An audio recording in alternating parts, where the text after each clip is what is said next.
Hello friends, welcome back to our channel Knowledgeshala by Nidhi Jain. Friends, अगर आप इस चैनल पे पहली बार आए हैं तो चैनल को सब्सक्राइब कर लीजिए। नॉलेजशाला बाय निधि जैन के नाम से हमारा टेलीग्राम चैनल भी है, उसे भी ज्वाइन कर लीजिए। वहाँ पर आपको वीडियो के अपडेट्स और पीडीएफ नोट्स मिलते रहते हैं जो आपके एग्ज़ाम में क्विक रिवीजन में आपको बहुत हेल्प करेंगे। फ्रेंड्स, रिसर्च की हमने ऑलरेडी बहुत सारे टॉपिक्स कवर कर लिए हैं। बहुत सारी वीडियोस रिसर्च की मैंने चैनल पे डाल दी हैं। अगर आपने नहीं देखी हैं तो प्लीज़ आप उनको देख लीजिएगा। Friends, I have qualified NTA NET JRF in management with all India rank. Also, I have qualified NTA NET in commerce with 99.335 percentile. तो फ्रेंड्स, मुझे बहुत अच्छे से पता है कि इस एग्ज़ाम को क्लियर करने के लिए कौन से टॉपिक्स पहले कवर करने चाहिए और कौन से ऐसे टॉपिक्स हैं जो एग्ज़ाम में ज़्यादा वेटेज रखते हैं। इसीलिए आपको बिल्कुल एग्ज़ाम ओरिएंटेड प्रिपरेशन करवा रही हूँ। कोई भी वीडियो अननेसेसरी नहीं है, बहुत ही मेहनत से बना के वीडियो डाली गई है जो आपके एग्ज़ाम में बहुत हेल्प करेगी। और हम पहले इम्पॉर्टेंट टॉपिक्स ही कवर कर रहे हैं जो आपके एग्ज़ाम में ज़्यादा वेटेज रखते हैं। आज हम करेंगे friends qualitative and quantitative research. इसके साथ ही हम क्वालिटेटिव रिसर्च के जो टाइप्स होते हैं, जिसमें case study, narrative research, phenomenological research, बहुत सारी रिसर्च हमारे पास होती हैं, उनको भी हम साथ में कवर करेंगे।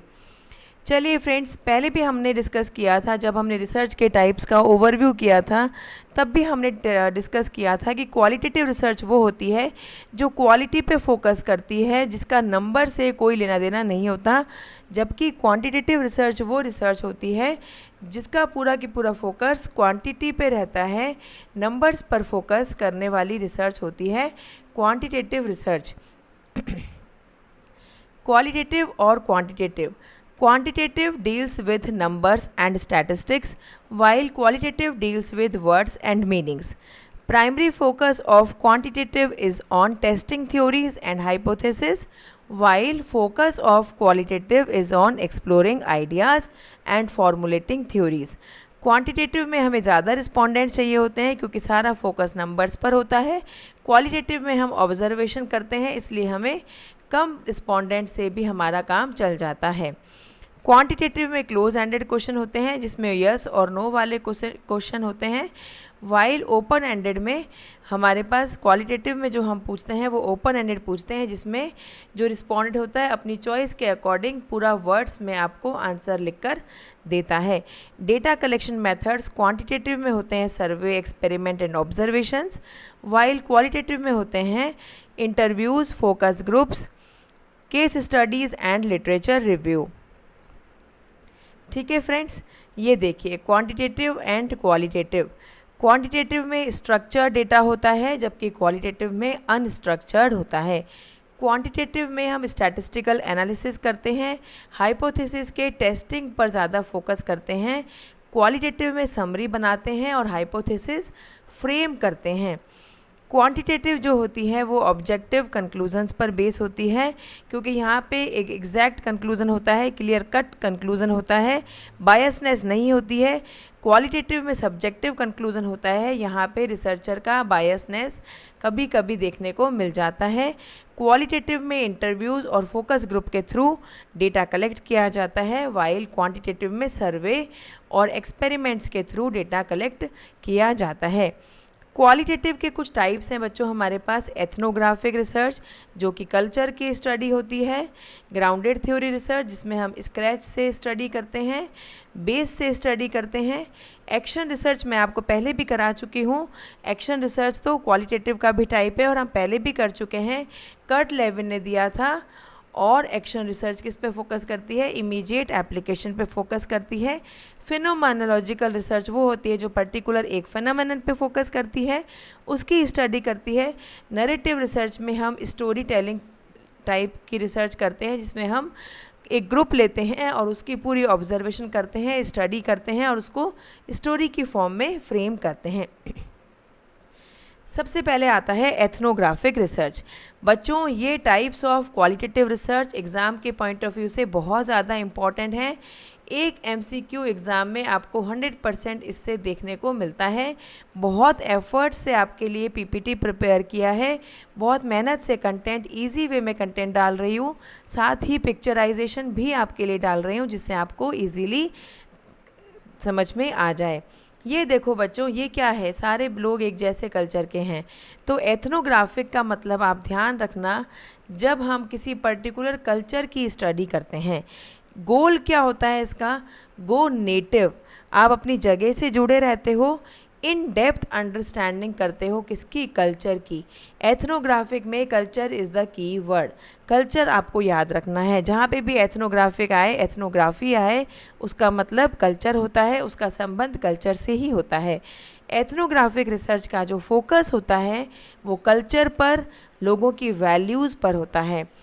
टेक्निक ऑफ डेटा कलेक्शन इसमें जो यूज़ किया जाता है वो होता है पार्टिसिपेंट ऑब्जर्वेशन। जैसे सपोज़ करो कि ये सारे पार्टिसिपेंट हैं हमारे रिसर्च के, तो हम इनको आपस में खेलते कूदते बात करते रहते देखेंगे, उनको ऑब्ज़र्व करेंगे और उनकी स्टडी करेंगे। फील्ड वर्क में हॉलिस्टिक, कंप्लीट, हॉलिस्टिक मतलब होता है कंप्लीट। हमने टीचिंग में हॉलिस्टिक डेवलपमेंट किया था, अगर आपने टीचिंग वाली वीडियोस नहीं देखी हैं तो प्लीज़ जाकर देख लीजिएगा। कंपैरेटिव स्टडी होती है, कॉन्टेक्सचुअल होती है, एक पर्टिकुलर कॉन्टेक्स्ट की स्टडी की जाती है। फाइनल प्रोडक्ट जो निकल कर आता है वो होता है in depth description of a groups life, एक ग्रुप की लाइफ की in depth understanding, in depth description हमें एथनोग्राफिक रिसर्च से मिलता है।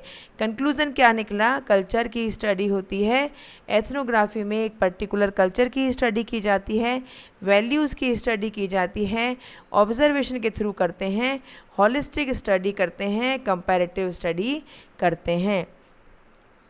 एक्शन रिसर्च हमने पहले भी किया था बच्चों, ये ध्यान रख लेना, ये वाला MCQ हमेशा आता है और ये NTA का फेवरेट टॉपिक है। Process of action research, PDCA, process of action research. Plan करो, डू काम करो, चेक उसका निरीक्षण करो और एक्ट उस पर प्रतिक्रिया दो। Plan, do, check, act, PDCA, plan, do, check, act, PDCA action research का प्रोसेस है। एक्शन रिसर्च आपको पहले भी बताया था मैंने, कर्ट लेविन ने कॉइन किया था। उन्होंने क्या कंक्लूड किया था बच्चों, उन्होंने ये कहा था नो एक्शन विदाउट रिसर्च, बिना रिसर्च के आप कोई काम नहीं कर सकते, and no research without action, और विदाउट एक्शन कोई रिसर्च हो ही नहीं सकती। No action without research and no research without action, concluded by Kurt Lewin in the sense of action research in regarding of action research। गोल क्या होता है इसका, ये प्रोसेस इम्प्रूविंग होती है, प्रोसेस पर फोकस किया जाता है, इमीडिएट प्रॉब्लम को सॉल्व करने में काम आती है एक्शन रिसर्च, और प्रैक्टिशनर्स भी एक्शन रिसर्च को कर सकते हैं, एक फुल फ्लेज ट्रेनिंग की ज़रूरत नहीं होती है, नॉलेज एडवांसमेंट के लिए की जाती है, प्रोसेस को इम्प्रूव करने के लिए की जाती है। इसका मेन फोकस प्रोसेस पर, प्रैक्टिसेस पर होता है, इसलिए प्रैक्टिशनर्स भी कर लेते हैं, और इमीडिएट करंट प्रॉब्लम को सॉल्व करने के लिए की जाती है। मेन टेक्निक्स जो यूज की जाती है वो होती है, कोई स्पेसिफिक टेक्निक नहीं होती है, क्योंकि प्रैक्टिशनर्स करते हैं तो कोई पर्टिकुलर टेक्निक का वो यूज़ नहीं करते हैं। फाइनल प्रोडक्ट जो निकल कर आता है वो ये आता है कि आप में इम्प्रूवमेंट हो जाता है और आपको नई नॉलेज मिल जाती है, एक पर्टिकुलर टॉपिक की नई नॉलेज आपको मिल जाती है। फिर आता है नरेटिव रिसर्च। आपने सुना है बच्चों नरेशन, नरेशन क्या होते हैं, वो डायलॉग्स होते हैं ना, नरेशन लिख के देते हैं, नरेटिव रिव्यू भी होता है। नरेटिव रिसर्च, यहाँ पे आप क्या करते हो, देखो अलग अलग स्टोरी है ना, घर बन रहा है, घर में राजा रहता था, पेड़ था, पेड़ के ऊपर जाता था, पेड़ के पास बैठता था, तो ये क्या है, स्टोरी की फॉर्म में है। इस पिक्चर को याद रखना, इसीलिए पिक्चर ऐड की है, उस कॉन्टेस्ट में ही पिक्चर ऐड की है जिसका कंटेंट है। ठीक है बच्चों। Narrative comes from the verb to narrate और टू टेल, किसी को कुछ कहना नरेशन होता है, जैसे हम स्टोरी कहते हैं उसी टाइप से ये रिसर्च होती है।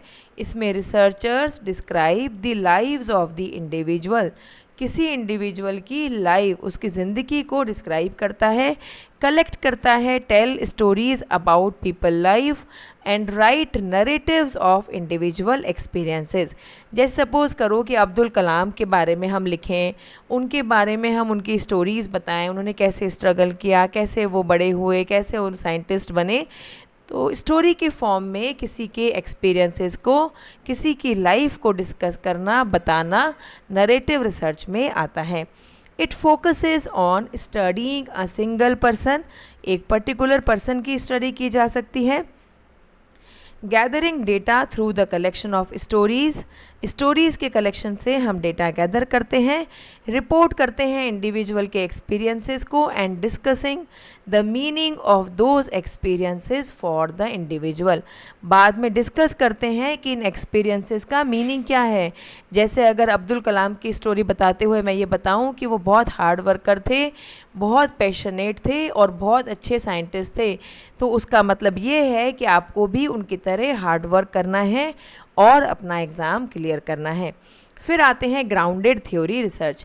ग्राउंडेड थ्योरी रिसर्च वो होती है जिसमें हम स्क्रैच से स्टडी करते हैं। ये रिसर्च हमें किसने दी थी? सबसे पहले Glaser and Strauss. Glaser and Strauss ने हमें 1967 में रिसर्च बताई थी। वो रिसर्च कौन सी थी? ग्राउंडेड थ्योरी रिसर्च 1967 में दी थी ग्लेसर ने, स्ट्रॉस ने। ठीक है, for the purpose of building theory from data. अब बच्चों ध्यान रखना कि हमेशा तो क्या होता है, हम थ्योरी से डेटा लेते हैं, हमारे पास कोई थ्योरी होती है, उसके बेसिस पे हम डेटा कलेक्शन करते हैं। ठीक है ना, इस रिसर्च में ग्राउंडेड थ्योरी में। लेकिन जनरली क्या होता है, for the purpose of building theory from data, आप क्या करते हो?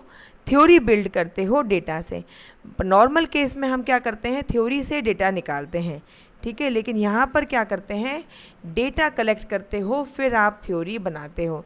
यहाँ पे जस्ट रिवर्स केस हो जाता है। ठीक है, नॉर्मली तो आप क्या करते हो? कोई थ्योरी पढ़ते हो, फिर आप देखते हो कि इस थ्योरी को मैं अपनी रिसर्च में कैसे अप्लाई करूँगा, उसके बेसिस पे आप डेटा कलेक्शन करते हो। लेकिन ग्राउंडेड थ्योरी जस्ट अपोजिट होती है।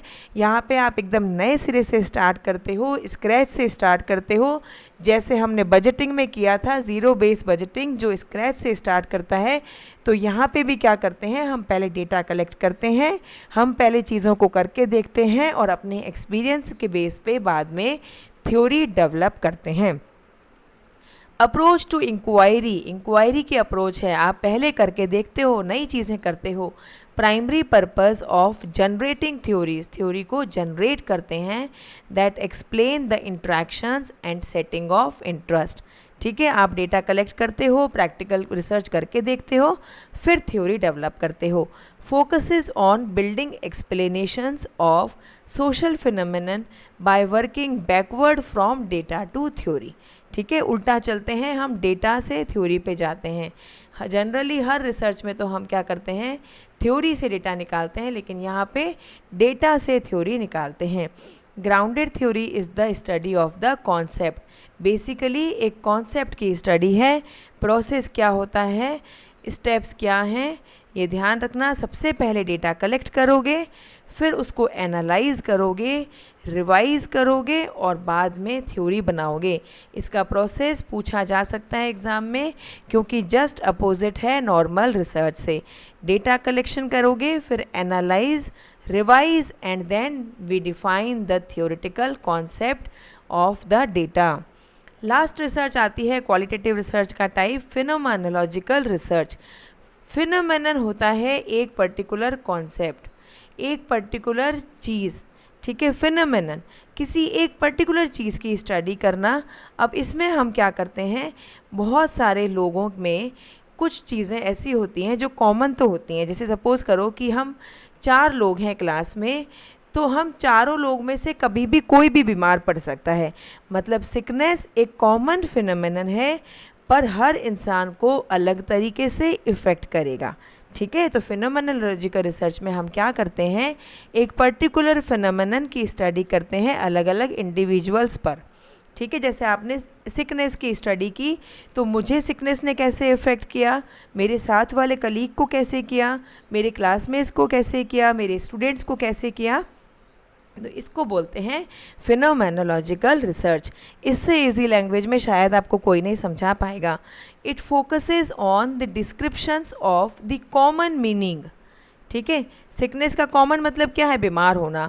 Common meaning for several individuals of their lived experiences of a concept और अ फिनोमेनन। एक पर्टिकुलर कॉन्सेप्ट पर कॉमन मीनिंग होता है लेकिन एक्सपीरियंसेस क्या होते हैं, अलग होते हैं। सिकनेस का मतलब बीमार होना है, लेकिन आप उस बीमारी को आपने कैसे रिएक्ट किया, आपके दोस्त ने कैसे रिएक्ट किया, आपके कलीग ने कैसे रिएक्ट किया, वो अलग अलग डिफ़र करेगा।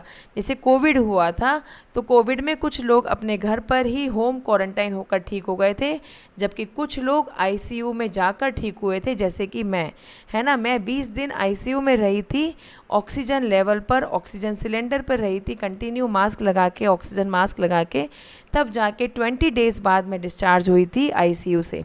ठीक है बच्चों, तो उस पर्टिकुलर बीमारी को अलग अलग लोगों को अलग अलग तरीके से इफ़ेक्ट हुआ, उसको हम बोलते हैं फिनोमोनोलॉजिकल रिसर्च।